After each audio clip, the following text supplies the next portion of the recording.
नमस्कार एकदा सर्वांना. मला एकदा कमेंट करून सांगा माझा आवाज तुमच्यापर्यंत क्लिअर येतोय का, जेणेकरून आपल्याला हे सेशन जे आहे ते त्या ठिकाणी स्टार्ट करायला सोपं जाईल. एकदा सर्वांनी कमेंट करा, आवाज येतोय थोडं समोर घ्या.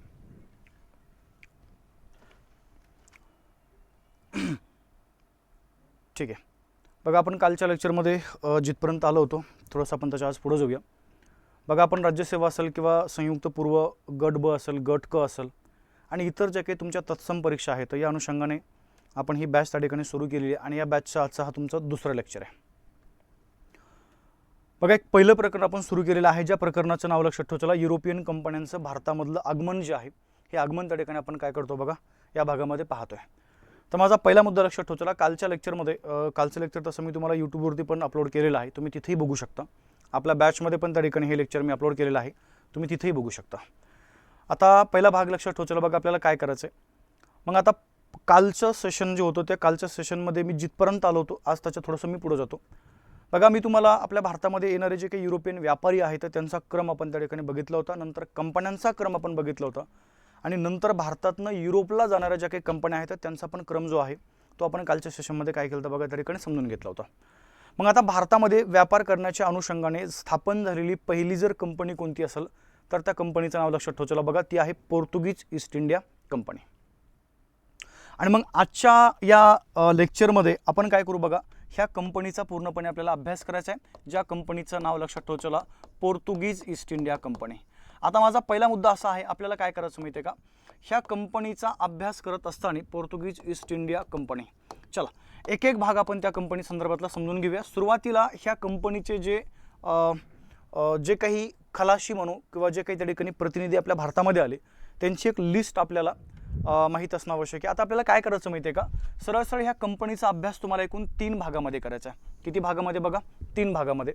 त्यातला पहिला भाग आहे या कंपनीचा भारतामध्ये जो काही साम्राज्य विस्तार त्यांनी केलेला आहे बघा, तो साम्राज्य विस्तार नेमका कसा केला, कोणत्या भागामध्ये केला, आपण त्या ठिकाणी तो तिथं समजून घेऊया. सेकंड मुद्दा असा आहे की ही जी कंपनी आहे ह्या कंपनीने आपल्या म्हणजे पहिला भाग लक्षात ठेवा. साम्राज्य विस्तार करत असताना काही प्रकारच्या सुधारणा किंवा काही प्रकारच्या सवलती किंवा आपण ज्याला म्हणूया त्यांना व्यापार जर भारतामध्ये करायचा आहे तर एक सरळ सरळ भाषेमध्ये आपण असं म्हणू शकतो बघा की त्यांचे नेमके काय परिणाम आपल्या भारतावरती पडले तो एक आपण त्या ठिकाणी भाग बघूया. म्हणजे भारतावरती या कंपनीचे नेमके काय परिणाम झाले. ठीक आहे, भारतावरील परिणाम आपण असं त्याला नाव देऊया, भारतावरील परिणाम. आणि सेकंड मुद्दा लक्षात ठेवा. चला बघा, मग जर प्रथमतः ही कंपनी व्यापार करण्याच्या अनुषंगाने भारतामध्ये आलेली आहे, आता तिचे परिणाम आता नंतर आपण चर्चा करूया. आणि शेवटी बघा, ह्या कंपनीचा शेवट जो आहे तो भारतातून नेमका कसा झाला, आपल्याला काय करायचं बघा, कंपनीचा शेवट ह्या 3 भागामध्ये पूर्णपणे ही जी कंपनी आहे पोर्तुगीज ईस्ट इंडिया कंपनी तिचा आपल्याला या भागामध्ये अभ्यास करायचा आहे. आता साम्राज्य विस्तार पाहत असताना सुरुवातीला या कंपनीचे जे गव्हर्नर भारतामध्ये आले किंवा जे खलाशी जे व्यापारी भारतामध्ये आले त्यांचा आपण थोडक्यात विचार करूया. पहिला भाग लक्षात ठेवा. चला बघा, आता मी तुम्हाला सर्व गोष्टी आपण सविस्तर चर्चा करूया. ठीक आहे, पण पहिला मुद्दा असा आहे की या कंपनीचा पहिला व्यापारी भारतामध्ये आला ज्याचं नाव लक्षात ठेवा. चला, वास्को द गामा, हे तुम्हाला त्याचं नाव त्या ठिकाणी माहीत असणं आवश्यक आहे.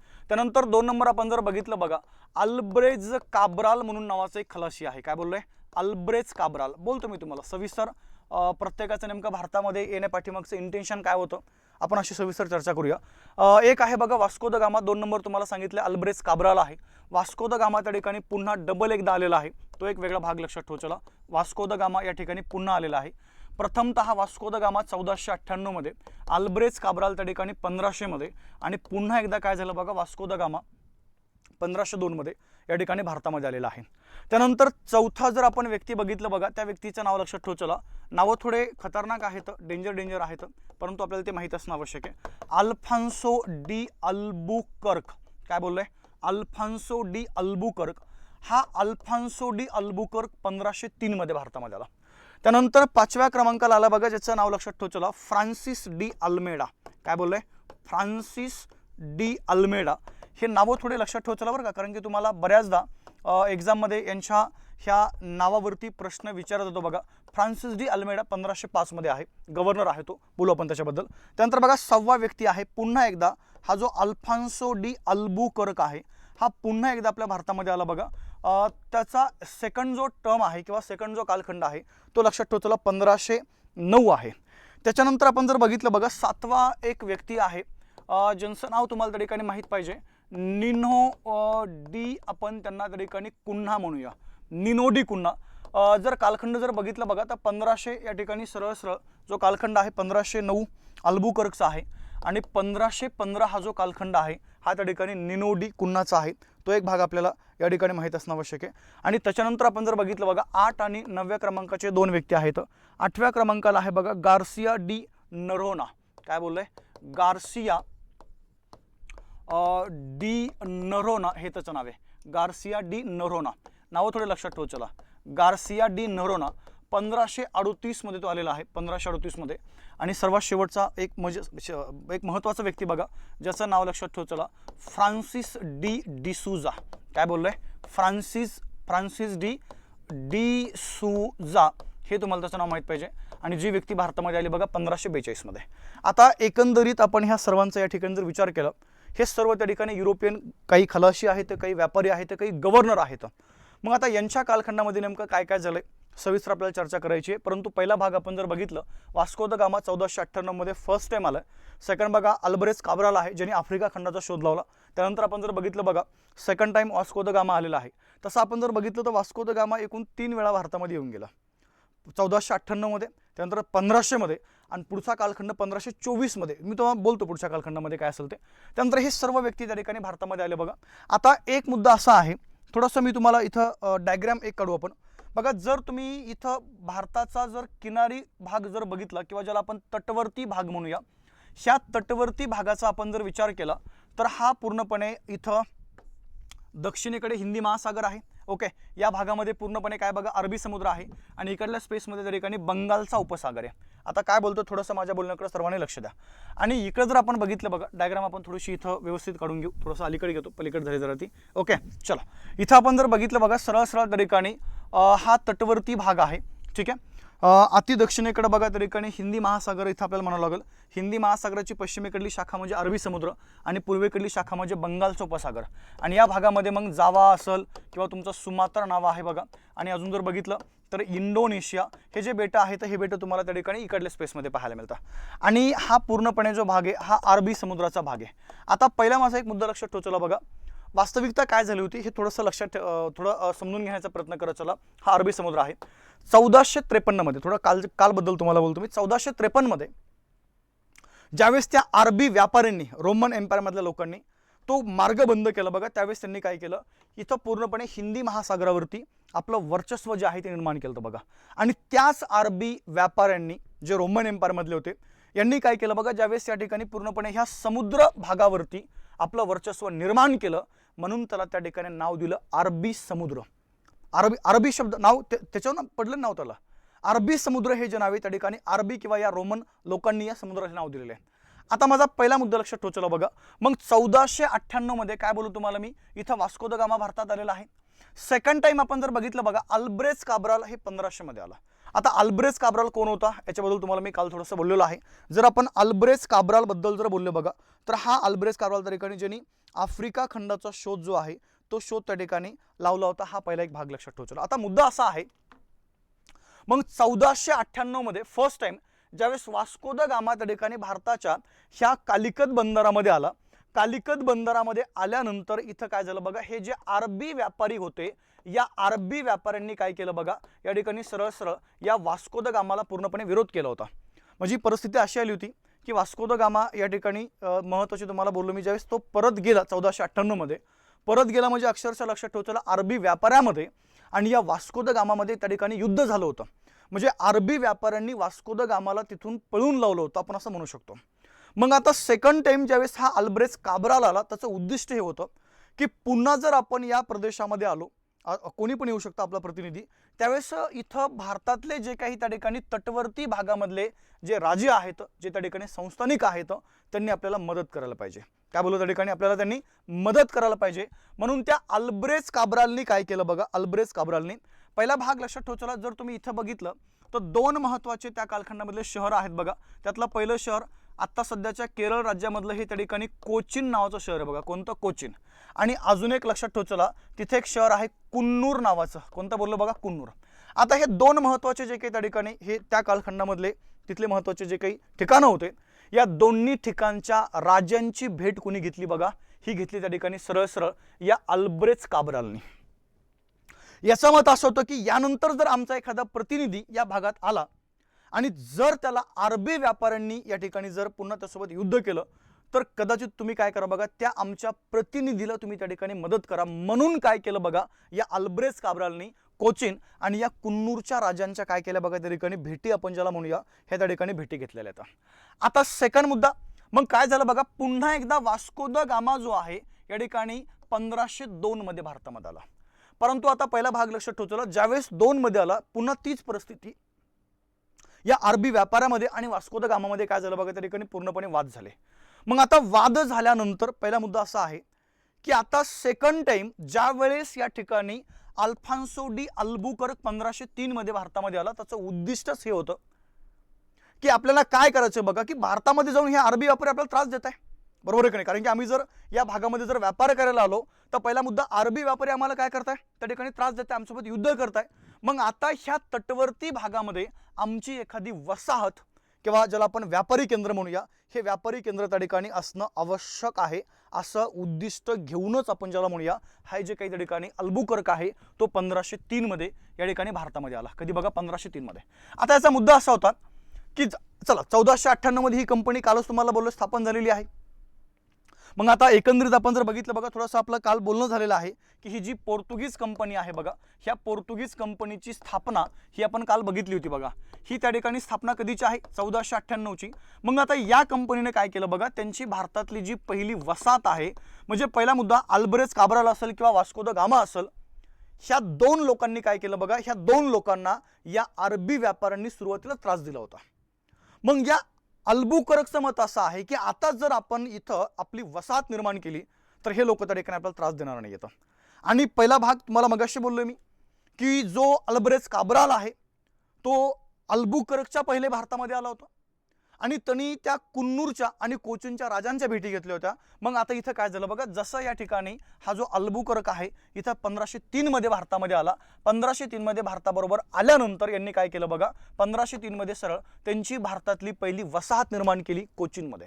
काय बोललो बघा, कोचिनमध्ये। आणि सेकंड वसाहत निर्माण केली बघा 1505 मध्ये, आणि ती कुठे केली त्या ठिकाणी कुन्नूरमध्ये। म्हणजे पहिला माझा भाग लक्षात ठेवतो, तुम्हाला बऱ्याचदा परीक्षेमध्ये कधी कधी असा प्रश्न येतो बघा की पोर्तुगीज ईस्ट इंडिया कंपनीची पहिली वसाहत कोणती आहे, तर पहिली वसाहत त्या ठिकाणी लक्षात ठेवायला कोणती बघा, जी 1503 मध्ये कोचिन शहरात निर्माण केली, आणि दुसरी वसाहत आहे बघा जी 1505 मध्ये या ठिकाणी कुन्नूर शहरात निर्माण केलेली आहे। आणि ह्या दोन्ही पण वसाहती या ठिकाणी जर कोणी निर्माण केल्या तर कोणी निर्माण केल्या बघा, त्या ठिकाणी या अल्फान्सो डी अल्बुकर्क यांनी काय केलं बघा, या वसाहती निर्माण केलेल्या आहेत। ठीक आहे, चला मेन मुद्दे लक्षात ठेवा। चला आता ह्या 2 वसाहती निर्माण केल्यामुळे काय झालं बघा, हे जे अरबी व्यापारी आहेत ह्या अरबी व्यापाऱ्यावरती थोड्या का फार प्रमाणामध्ये या ठिकाणी काय झालं बघा, दबाव बसला कोणाचा, पोर्तुगीजांचा।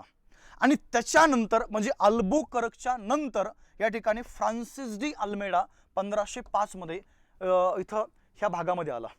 म्हणजे पहिला भाग लक्षात ठेवतो। आता अल्मेडाला काय केलं बघा, ह्या कंपनीने सरळ पहिला मुद्दा असा आहे की अल्मेडाला या कंपनीने त्यांचा पहिला गव्हर्नर म्हणून काय केलं, या ठिकाणी भारतामध्ये पाठवलं। म्हणजे एक एक पॉइंट आपल्याला या ठिकाणी माहित असणं आवश्यक आहे। जर तुम्हाला एक्झाम मध्ये असा जर प्रश्न विचारला की खालीलपैकी पोर्तुगीज ईस्ट इंडिया कंपनीचा भारतातला पहिला गव्हर्नर कोणता, तर पहिला गव्हर्नर लक्षात ठेवा कोणता बघा, तो आहे त्या ठिकाणी सरळ फ्रान्सिस डी अल्मेडा। आता वसाहती आपण बघितल्या, एक आहे बघा त्या ठिकाणी 1503 मध्ये पहिली वसाहत आहे पोर्तुगीजांची कोणती बघा, कोचिन। त्यानंतर 1505 मध्ये सेकंड वसाहत आहे बघा कुन्नूर नावाची, कोणती बोलले, कुन्नूर।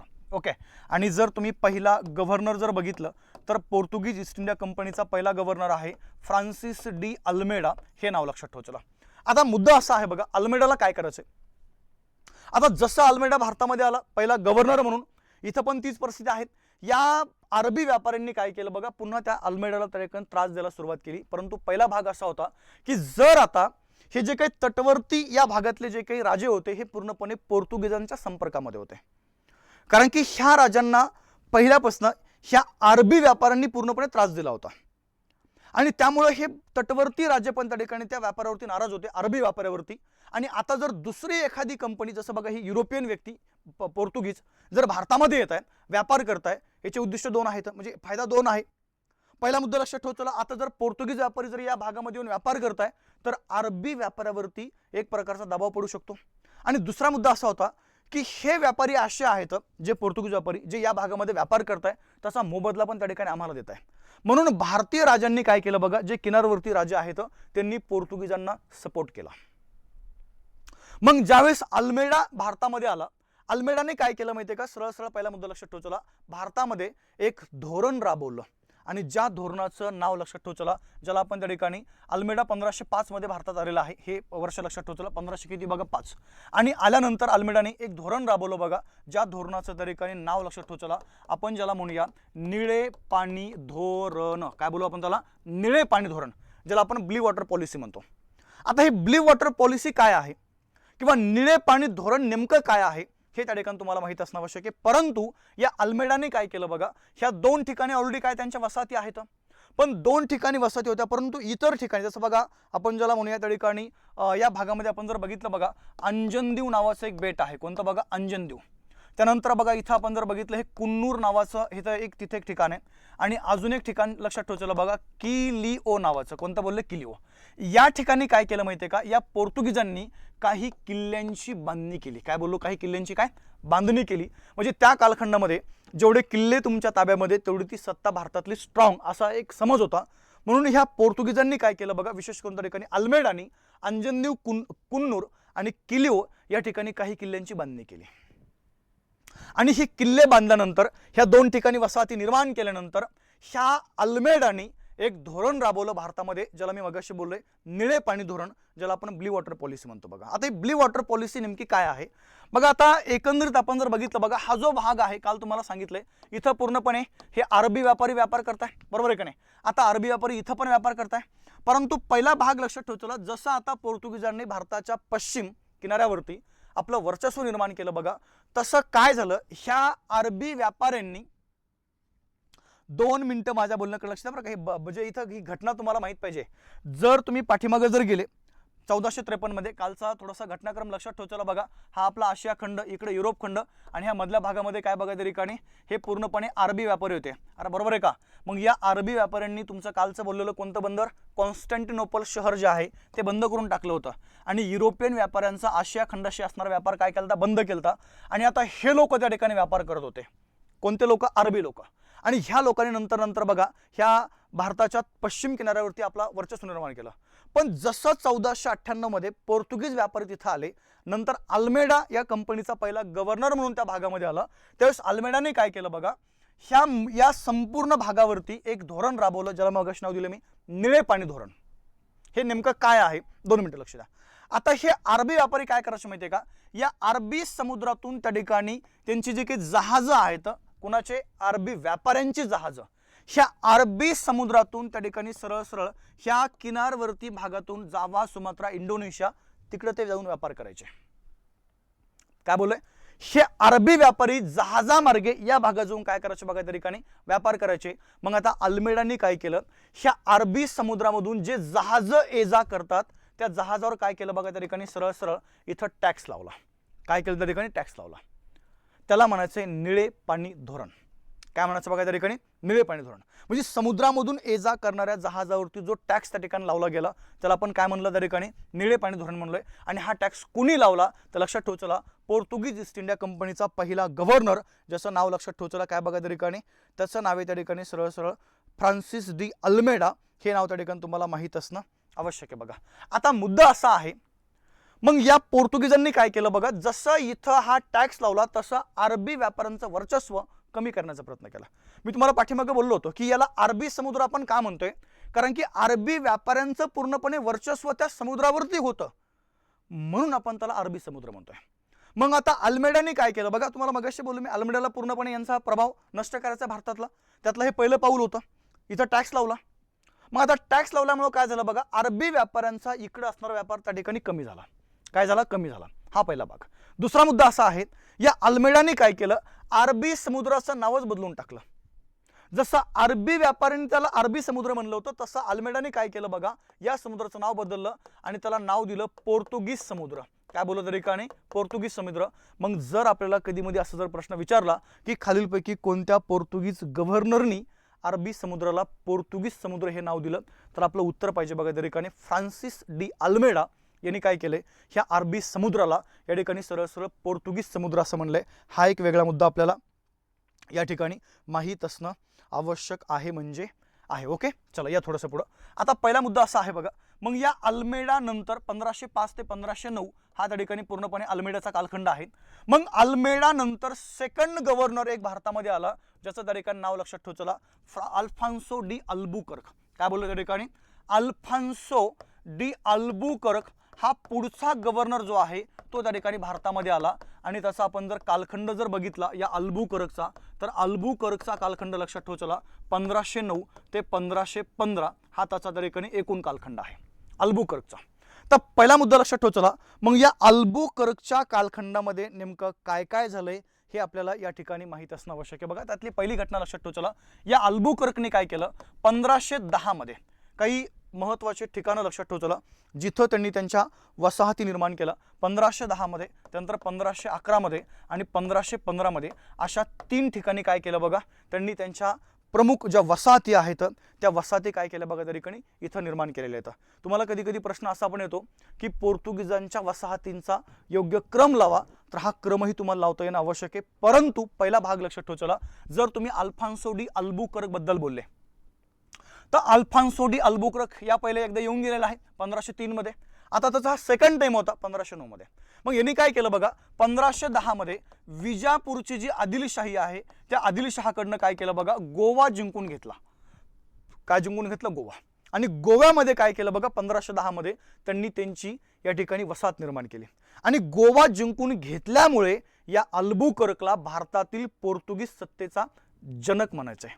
काय बोललो बघा त्या ठिकाणी, भारतातील पोर्तुगीज सत्तेचा जनक कुणाला म्हणायचं त्या ठिकाणी? अल्बुकर्कला. परंतु पोर्तुगीज ईस्ट इंडिया कंपनीचा पहिला गव्हर्नर कोण आहे, तर गव्हर्नर लक्षात ठेव चला फ्रान्सिस डी अल्मेडा. आपण यांना या कंपनीचा पहिला गव्हर्नर म्हणतो, परंतु या कंपनीचा जनक जर कोणाला म्हणायचं असेल तर आपलं उत्तर आहे बघा त्या ठिकाणी काय, अल्फान्सो डी अल्बुकर्क ह्याचं हे आपलं त्या ठिकाणी उत्तर आहे. त्यानंतर काय केलं बघा, 1511 मध्ये इथे सर आपण जर बघितलं तर मलाक्का नावाचं एक बंदर आहे बघा, हे बंदर पण त्या ठिकाणी काय केलं, अल्बुकर्कने जिंकून घेतलं आणि तिथं त्यांची वसाहत निर्माण केली. त्यानंतर आपण जर बघितलं बघा 1515 मध्ये एक हर्मुज नावाचं बंदर आहे ते पण जिंकून घेतलं आणि त्या भागामध्ये त्यांची वसाहत निर्माण केली. म्हणजे एकंदरीत आपण जर बघितलं बघा, या अल्बुकर्कने भारतामध्ये एकूण 5 त्यांच्या वसाहती निर्माण केल्या. 5 1503 मध्ये निर्माण केली पहिली वसाहत कोचीन, 1505 मध्ये कुन्नूर या ठिकाणी निर्माण केली, 1510 मध्ये गोवा, 1511 मध्ये मलाक्का आणि 1515 मध्ये काय बघा त्या ठिकाणी हर्मुज हे या ठिकाणी काय केले, त्यांनी त्यांची वसाहत जी आहे ती वसाहत त्या ठिकाणी निर्माण केली. हा झाला अल्बुकर्क संदर्भातला पहिला मुद्दा. आता सेकंड जर आपण पार्ट बघितला बघा, ह्या अल्बुकर्कने काय केलं, सरळ सरळ एक मुद्दा लक्षात ठेवतो, निळे पाणी धोरण त्या ठिकाणी ते अल्मेडा यांनी पण राबवलंय. आणि सेकंड मुद्दा काय केलं बघा, या अल्बुकर्कनी पण काय केलं, हे निळे पाणी धोरण पुढे कंटिन्यू केलेलं आहे. ठीक आहे, परंतु सेकंड मुद्दा असा आहे बघा, यांनी काय केलं, आता यांच्या भारतातल्या वसाहती इतक्या वाढलेल्या आहेत, म्हणजे आता तटवर्ती भाग पूर्णपणे यांच्या कंट्रोलमध्ये आलाय, अरबी समुद्र पूर्णपणे यांच्या कंट्रोलमध्ये आहे.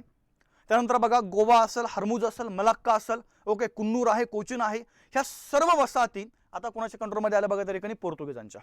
मग आता पहिला भाग लक्षात ठेव चला, जर भारतातला एवढा मोठा भूप्रदेश आमच्या या पोर्तुगीजांच्या कंट्रोलमध्ये आहे तर इथलं प्रशासन पाहण्यासाठी इथं पोर्तुगीजांचं जे मनुष्यबळ आहे हे मनुष्यबळ त्या ठिकाणी जास्त असणं आवश्यक आहे भारतामध्ये. पण जर आपण आता युरोप खंडाबद्दल जर बोललो, आता इथं एवढ्या भागामध्ये त्यांनी त्यांच्या वसाहती निर्माण केल्या पोर्तुगीजांनी, मग मनुष्यबळ जर युरोप खंडामधल्या ह्या पोर्तुगाल देशावरनं जर या ठिकाणी भारतामध्ये आणलं तर युरोप खंडामध्ये परिस्थिती वेगळी आहे. कारण की युरोप खंडामध्ये ह्या पोर्तुगाल आणि स्पेन यांच्यामध्ये कंटिन्यू त्या ठिकाणी युद्ध व्हायचे. मग जर पोर्तुगाल नागरिक जर भारतामध्ये येऊन राहायला लागले इथं, तर युरोप खंडामध्ये स्पेन कधी पण जिंकून घेऊ शकतो पोर्तुगालला. म्हणून या अल्बुकर्कने काय केलं माहिती आहे का, त्या ठिकाणी काही धोरणं आपल्या भारतामध्ये राबवली. त्यातलं पहिलं धोरण लक्षात ठेव चला, त्यांनी आपल्या भारतातली एक प्रथा बंद केली, ज्या प्रथेचं नाव लक्षात ठेव चला, सती प्रथा. काय बोललो बघा त्या ठिकाणी, सती प्रथा. म्हणजे त्याच्या भागामधली, म्हणजे जिथं त्यांच्या वसाहती आहेत, म्हणजे काय बंद केली, म्हणजे काय कायद्याने बंद नाही केली, फक्त त्यांनी एक थोडंसं कडक बंधन टाकले की सती जायचं नाही तुम्ही, हे पहिला भाग लक्षात ठेव चला.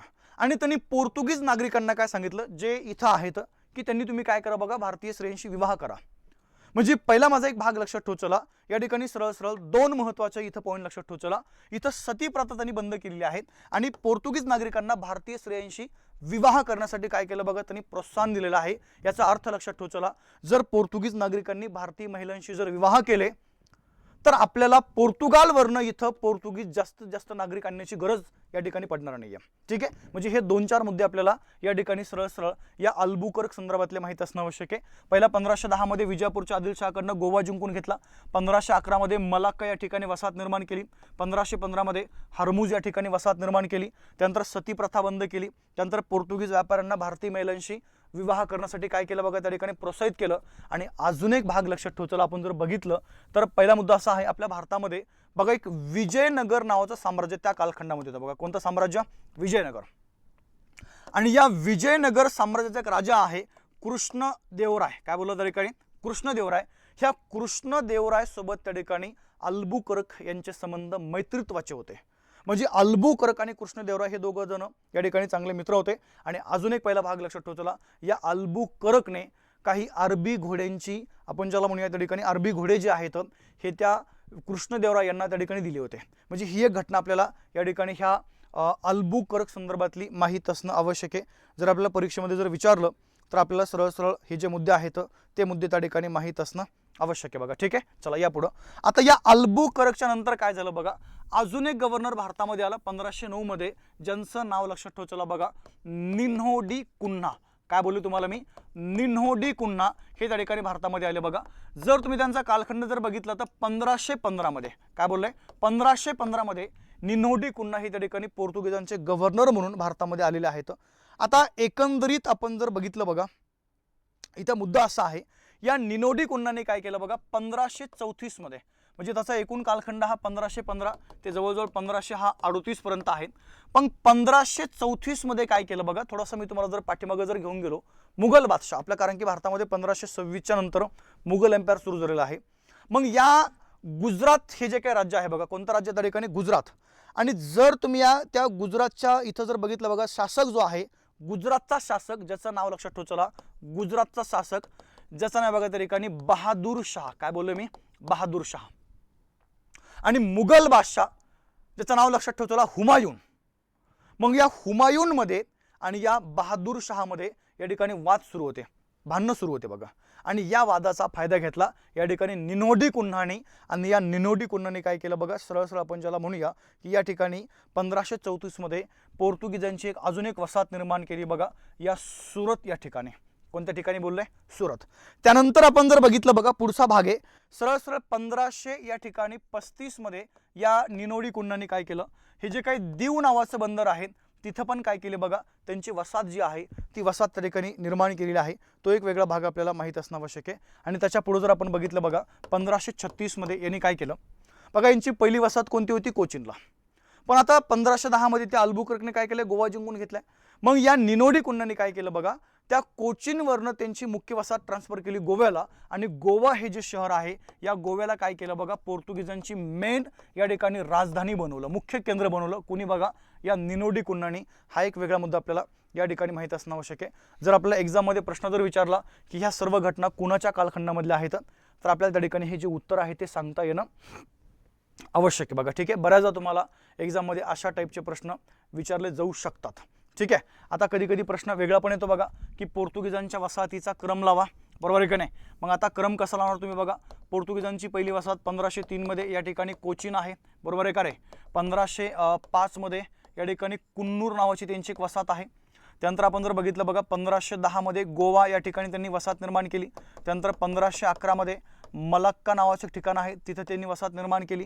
त्यानंतर 1515 मध्ये हे जे काही हरमुज नावाचं बंदर आहे तिथे त्यांनी वसाहत निर्माण केली. त्यानंतर सरळ भाग लक्षात ठेव चला, 1534 मध्ये हे जे काही सुरत आहे तिथे त्यांनी वसाहत निर्माण केली. त्यानंतर 1535 मध्ये हे जे काही आपण ज्याला म्हणूया दीव आहे त्या भागामध्ये पण काय केलं बघा, त्यांनी वसाहती इथं निर्माण केलेल्या आहेत.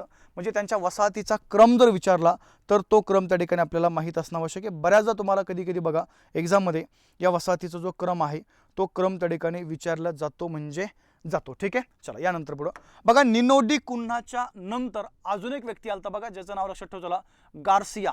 बरोबर आहे की नाही, इथं नाव लिहिलं बघा असे मी ते त्याचं जे नाव आहे ते नाव लक्षात ठेवा चला, गार्सिया डी नरोना हे नाव तुम्हाला माहीत असणं आवश्यक आहे. गार्सिया डी नरोना हे नाव थोडे लक्षात ठेवा चला. Okay, Garcia. त्याचा कालखंड आपण जर बघितला 1538 ते 1542 हा त्याचा कालखंड आहे. मग आता या गार्सियाने काय केलं बघा, भारताच्या पश्चिम तटवर्तावरती जे दमन आहे, सास्टी आहे, बॉम्बे आहे, सेंट थॉमस आहे, या ठिकाणी काय केलं बघा, आपल्या वसाहती निर्माण केल्या. कोणत्या कोणत्या ठिकाणी बोललोय मी, दमन या ठिकाणी, बॉम्बे या ठिकाणी काय केलं बघा, वसाहत निर्माण केली. त्यानंतर बॉम्बेच्या जवळ आपण जर बघितलं सास्टी या ठिकाणी काय केलं बघा, वसाहत निर्माण केली. त्यानंतर कर्नाटक प्रांतामध्ये या ठिकाणी सेंट थॉमस नावाचं ठिकाण आहे, तिथं पण काय केलं बघा, या ठिकाणी आपली वसाहत जी आहे ती वसाहत त्या ठिकाणी निर्माण केलेली आहे. आणि आपण जर बघितलं या गार्सियाच्या नंतर या ठिकाणी मार्टिन डी डिसूजा नावाचा एक व्यक्ती आहे, हा त्या ठिकाणी भारतामध्ये या कंपनीचा गव्हर्नर म्हणून आला बघा 1542 मध्ये. आता मुद्दा एक थोडासा भाग लक्षात ठेवा चला, एवढा सर्व प्रदेश या ठिकाणी पोर्तुगीजांच्या कंट्रोलमध्ये किंवा त्यांच्या ताब्यामध्ये आल्यानंतर या पोर्तुगीजांनी काय केलं बघा, थोडंसं आपलं जे धोरण आहे ते धोरण बदललं. पहिला भाग यांनी आता राज्य विस्तारावरती लक्ष न देता थोडंसं धर्म विस्तारावरती काय केलं बघा, त्या ठिकाणी लक्ष दिलेलं आहे. आणि या मार्टिन डी डिसूजाच्या कालखंडामध्ये एक प्रसिद्ध ज्यू संत आहे बघा, ज्यांचं नाव लक्षात ठेवा चला, ज्यू संत या ठिकाणी झेवियर त्यांचं नाव आहे. हे झेवियर त्या ठिकाणी या ज्यू धर्माचा प्रचार आणि प्रसार करण्यासाठी भारतामध्ये आले होते. मग आपल्याला बऱ्याचदा विविध स्पर्धा परीक्षेमध्ये किंवा MPSC मध्ये असा प्रश्न येतो की खालीलपैकी कोणत्या पोर्तुगीज गव्हर्नरच्या सोबत प्रसिद्ध ज्यू संत झेवियर भारतामध्ये आले, तर आपलं उत्तर पाहिजे बघा 1542 मध्ये मार्टिन डी डिसूजा यांच्यासोबत त्या ठिकाणी हे संत भारतामध्ये आले होते. ठीक आहे, तर अशा प्रकारे ही जी कंपनी आहे त्या कंपनीचा विस्तार भारतामध्ये नेमका कसा झाला आपण त्याच्याबद्दल काय केलं बघा, त्या ठिकाणी थोडं समजून घेतलेलं आहे. आता सेकंड मुद्दा असा आहे, मग यांचे नेमके परिणाम आपल्या भारतावरती काय काय पडले, हा एक वेगळा मुद्दा येतो बघा. किंवा या कंपनीला भारतावरती राज्य का नाही करता आलं, तिचा शेवट का झाला, हा एक पहिला मुद्दा आहे, ते पण तुम्हाला मी सांगतो. तर बघा, ह्या कंपनीचा भारतामध्ये आपण जर हिचा म्हणजे सुरुवातीला जर परिणामाबद्दल बोललो बघा, तर पहिला भाग लक्षात ठेवा चला, ह्या पोर्तुगीज कंपनीने काय केलं बघा, कंपनीने भारतामध्ये प्रथमतः व्यापारी दृष्ट्या, हा शब्द महत्त्वाचा आहे, कोणता बघा, व्यापारी दृष्ट्या काही पदार्थांची लागवड करायला सुरुवात केली. जसे तंबाखू, काय बोलतो बघा, तंबाखू आहे. त्यानंतर सरळ या ठिकाणी ही गोबी आहे. त्यानंतर आपण जर बघितलं बघा गाजर आहे. त्यानंतर काळी मिरी आहे. आता हे जे पदार्थ आहेत किंवा हे जे पिकं आहेत यांची व्यापारी दृष्ट्या या ठिकाणी लागवड करायला सुरुवात कोणी केली बघा, ह्या पोर्तुगीजांनी या ठिकाणी केलेली आहे भारतामध्ये. आता दुसरा मुद्दा असा आहे, आता एक पहिला मुद्दा, मग ह्या कंपनीचा शेवट नेमका कसा झाला हा एक वेगळा मुद्दा आहे, किंवा तिला भारतावरती राज्य का नाही करता आलं तो एक वेगळा मुद्दा आहे. त्याचे कारण भरपूर आहेत बघा. जसं तुम्हाला मगाशी बोललो मी, त्यांनी त्यांचा मूळ जो भर आहे तो त्या ठिकाणी साम्राज्य विस्तारावरती न देता ह्या धर्म विस्तारावरती दिलेला आहे. आणि त्याचाच एक भाग तुम्हाला मगाशी बोललो मी, तो सेंट झेवियर जो आहे ते संत त्या ठिकाणी भारतामध्ये आले, तो एक वेगळा मुद्दा लक्षात ठेवा चला. ह्या पोर्तुगीजांनी काय केलं माहिती आहे का, 1556 मध्ये भारतातली पहिली जी प्रिंटिंग प्रेस आहे किंवा आपण जिला छापखाना म्हणूया, ही गोव्यामध्ये काय केलं बघा, त्या ठिकाणी निर्माण केलेली आहे. हा तर तुम्हाला प्रश्न बऱ्याचदा येऊन गेलाय की भारतातली पहिली प्रिंटिंग प्रेस किंवा भारतातला पहिला छापखाना कोणी सुरू केला किंवा पहिली प्रिंटिंग प्रेस कोणी सुरू केली, तर कोणी सुरू केली बघा, ह्या पोर्तुगीजांनी गोवा शहरामध्ये ही भारतातली पहिली प्रिंटिंग प्रेस त्या ठिकाणी सुरू केलेली आहे. तो एक वेगळा मुद्दा आपल्याला या ठिकाणी माहीत असणं आवश्यक आहे. आणि बघा, आता त्याचे कारण शेवट कसा झाला त्याचं भरपूर आहे, किंवा त्यांना भारतावरती राज्य का नाही करता आलं त्याचे कारण खूप आहेत. त्यातलं एक दोन कारण सांगतो फक्त मी. पहिलं कारण, त्यांनी काय केलं बघा, धर्म प्रचारावरती आपला भर या ठिकाणी दिलेला आहे. दुसरं कारण असं आहे की ही जी पोर्तुगीज ईस्ट इंडिया कंपनी आहे बघा, यांनी भारतावरती लक्ष केंद्रित न करता भारताच्या आग्नेय दिशेकडे जे जावा, सुमात्रा, इंडोनेशिया बेटा आहेत तिथं आपलं लक्ष काय केलं बघा, त्या ठिकाणी केंद्रित केलेलं आहे. आणि तिसरं एकच कारण लक्षात ठेवा चला, यांचं जे काही म्हणजे आपण ज्याला म्हणूया सुरुवातीला अल्बुकर्क असेल, अल्मेडा असेल, ओके, त्यानंतर बघा निनो डी कुन्हा असतील, ह्या 2-4 गव्हर्नरच्या नंतर ह्या कंपनीचे या ठिकाणी चांगले गव्हर्नर भारतामध्ये आले नाही येतं. त्यामुळे त्यांना त्यांचा साम्राज्य विस्तार करता आलेला नाही. उलट साम्राज्य विस्तार बाजूला ठेवा, ज्या ठिकाणी त्यांच्या वसाहती होत्या त्याही वसाहती त्यांना पुढं टिकवता आलेल्या नाहीत. हा एक भाग आपल्याला या ठिकाणी माहीत असणं आवश्यक आहे बघा. तर अशा प्रकारे ही जी कंपनी आहे पोर्तुगीज कंपनी, तिच्याबद्दलची एवढी माहिती आपल्याला या ठिकाणी माहीत असणं आवश्यक आहे. बऱ्याचदा तुम्हाला परीक्षेमध्ये जेवढं मी तुम्हाला मागच्या एका तासापासून सांगतोय त्याच्यावरती आपल्याला एक्झाममध्ये प्रश्न विचारले जातात म्हणजे जातात. ठीक आहे, चला आता ही कंपनी आपली संपलेली आहे बघा. आपल्याला जायचं आहे आपल्या दुसऱ्या कंपनीकडं, ज्या कंपनीचं नाव लक्षात ठेवा. चला, ब्रिटिश ईस्ट इंडिया कंपनी. काय बोलले मी? ब्रिटिश ईस्ट इंडिया कंपनी ही आपली सेकंड कंपनी आहे. पण आता आपण काय करू बघा, ह्या कंपनीबद्दल आपल्याला अभ्यास करायचा आहे आपल्या पुढच्या लेक्चरमध्ये. ओके, आता एक सूचना आहे बघा सर्वांना, आपलाचा हा फक्त दुसरा दिवस आहे आणि दुसरा दिवस असल्यामुळं तसं मी तुम्हाला बोललो होतो आपल्याला टेस्ट वगैरे आपण घेत असतो बघा, पण आपला सिलेबस दुसरा दिवस आहे, त्यामुळे सिलेबस टेस्ट घेण्याइतपत आपला झालेला नाही आहे. ओके, कारण की पहिला भाग टेस्ट घेण्याइतपत सिलेबस हा तुमचा एक प्रकरण संपल्यावरती आपण टेस्ट घेतो, पण ते आता काय दुसरा दिवस आहे त्यामुळे ते टेस्ट घेणं आता पॉसिबल होणार नाही आहे. ठीक आहे, हे तुमचं पहिलं प्रकरण संपलं का तुमच्या पहिल्या प्रकरणावरती मी तुमची पहिली टेस्ट घेईल. त्यामुळे सर्वांनी काय करा बघा, हे प्रॉपरली तुम्हाला याचा अभ्यास करणं त्या ठिकाणी आवश्यक आहे. ओके, चला तर थांबूया आपण, भेटू आपण आपल्या पुढच्या लेक्चरमध्ये. आता पुढचं लेक्चर आपलं हे त्या ठिकाणी अजून एक सूचना आहे बघा सर्वांना, पुढचं लेक्चर डायरेक्ट तुमचं होईल बघा आता सोमवारी. कधी होईल तुमच्या त्या ठिकाणी पुढचं लेक्चर? सोमवारी मी लेक्चर घेणार आहे, कारण की उद्या लेक्चर नाही आहे, रविवारी पण आपलं लेक्चर नाही आहे आणि सोमवारी डायरेक्ट तुमचं लेक्चर असेल. आणि सोमवारी आपण पुढच्या कंपन्या काय करू बघा या ठिकाणी कंटिन्यू करूया. आणि सोमवारी एक सूचना आहे तुम्हाला, तुमचे सगळे लेक्चर म्हणजे इतिहासाचं पण सोमवारी लेक्चर होऊन जाईल आणि भूगोलचं पण लेक्चर आपण त्या ठिकाणी सुरुवात करतोय बघा सोमवारीच. चालेल, त्यामुळं सोमवारपर्यंत सर्वांनी काय करा बघा त्या ठिकाणी सपोर्ट करा. नोट्स तुम्हाला मी प्रॉपरली अवेलेबल करून देतो, काही काळजी करू नका. ठीक आहे, तुम्हाला सर्व नोट्स बघा. आपलं लेक्चर म्हणजे हे जे पहिलं प्रकरण आहे ते प्रकरण संपलं की लगेच तुम्हाला तुमच्या मोबाईलमध्ये ह्या पहिल्या प्रकरणाची PDF जी आहे ती येऊन जाईल, त्याची तुम्ही बिलकुल काळजी नका करू. माझं मत आहे की PDF मी तुम्हाला आत्ता का प्रोव्हाइड करत नाही हे पहिलं लक्षात द्या. पहिलं तुम्ही शिकून घ्या आणि नंतर तुम्हाला जर PDF दिली तर तुम्ही ते डबल रीड करता बघा, त्यांनी अजून जास्त फरक पडतो. तर एवढं पहिलं प्रकरण होतं, तुम्हाला मी PDF प्रोव्हाइड करतो. चालेल मित्रांनो, तर थांबूया, भेटू डायरेक्ट आता आपण आपल्या सोमवारच्या लेक्चरमध्ये. तोपर्यंत जय हिंद, जय महाराष्ट्र, शुभ दिवस.